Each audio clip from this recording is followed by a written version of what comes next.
3 months after their miraculous exodus from Egypt, the children of Israel arrived at the foot of Mount Sinai, a colossal peak of granite and rock piercing the desert sky.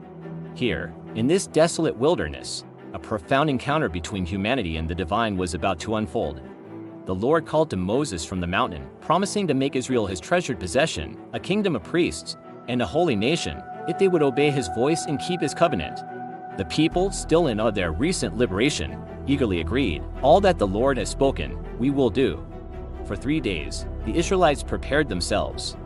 They washed their clothes and consecrated their lives, anticipating the moment God would descend. On the morning of the 3rd day, a thick cloud enveloped the summit of Sinai. Thunder rolled like celestial drums, and flashes of lightning illuminated the sky. The sound of a shofar, a ram's horn, grew louder and louder, and the entire mountain trembled violently. A palpable fear mixed with reverence fell upon the camp. God had descended upon the mountain in fire, and its smoke rose like that of a furnace. From the midst of this awesome display, the Lord summoned Moses to the top of the mountain. Alone, Moses ascended into the thick darkness where God was, leaving the people and the elders below. For 40 days and 40 nights, he remained on the sacred peak, without food or water, in direct communion with the Almighty. It was a period of intense spiritual instruction. God spoke to Moses as a man speaks to his friend, revealing the intricate laws that would govern his people roles for worship, justice, and daily life. And then came the climax of this divine revelation. With his own finger, God inscribed his foundational law onto the tablets of stone. These were the 10 Commandments. The very heart of the covenant, the first tablet detailed their duties to God, to have no other gods, to make no idols, to not misuse his name, and to keep the Sabbath holy. The second outlined their responsibilities to one another, to honor their parents, and to refrain from murder, adultery, theft, false testimony, and coveting what belongs to others. These were not just rules, they were the blueprint for a just and holy society, a framework for a life lived in harmony with their Creator and with each other. But while Moses was receiving this divine constitution, a shadow was falling over the camp below. As the days stretched into weeks, the people grew restless. "Where is this Moses, the man who brought us up out of Egypt?" they murmured. Their faith, so recently forged in the fire of miracles, began to waver. Their patience wore thin, and the old longings for the familiar gods of Egypt resurfaced. They gathered around Aaron, Moses' brother, and demanded, "Come, make us gods who will go before us." Overwhelmed and perhaps intimidated by the unruly crowd, Aaron relented. He instructed them to bring their golden earrings, and from this gold, he fashioned a molten calf, an idol reminiscent of the bull gods of Egypt.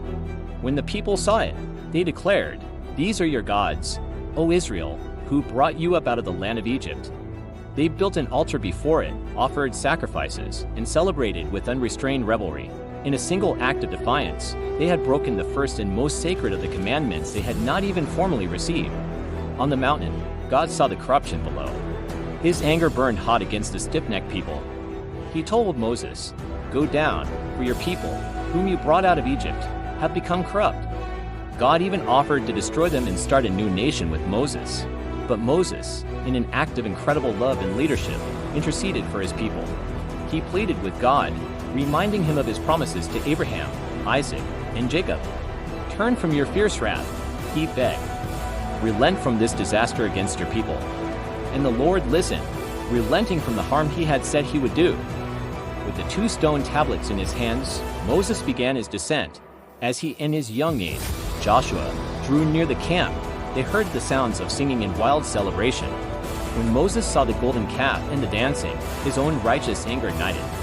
The divine laws he held in his hands had been shattered in spirit before they were even delivered. In a powerful, symbolic act, he threw the tablets of stone from his hands, and they shattered into pieces at the foot of the mountain. The covenant was broken. Moses strode into the center of the camp. He seized the calf they had made, burned it in the fire, ground it to powder, scattered it on the water, and made the Israelites drink it a bitter taste of their sin. He confronted Aaron, who made weak excuses about the people's wickedness. The consequences were severe. Moses called for those loyal to the Lord to stand with him, and the sons of Levi responded. That day, about 3,000 men who had led the idolatry fell, a painful but necessary purification of the camp. Yet, Moses' heart ached for his people. The next day, he went back to the Lord and confessed their great sin, offering his own life in exchange for their forgiveness. But now, please forgive their sin, he pleaded. But if not, then blot me out of the book you have written. Moved by Moses' selfless intercession, God showed mercy. He would not abandon his people, but he would not go among them directly, lest his pure holiness consume them. Instead, his presence would go before them in a different way. God commanded Moses to chisel out 2 new stone tablets, just like the first. Once more, Moses was to ascend the holy mountain. Early in the morning, with the new blank tablets in hand, he climbed Sinai again. There the Lord descended in the cloud and stood with him, proclaiming his own name and nature. The Lord, the compassionate and gracious God, slow to anger, abounding in love and faithfulness, maintaining love to thousands and forgiving wickedness, rebellion and sin. Yet he does not leave the guilty unpunished. For another 40 days and 40 nights, Moses remained on the mountain, fasting and writing on the tablets the words of the covenant, the 10 Commandments. The covenant was renewed. When Moses came down from Mount Sinai this time, his face was radiant, shining with the reflected glory of God.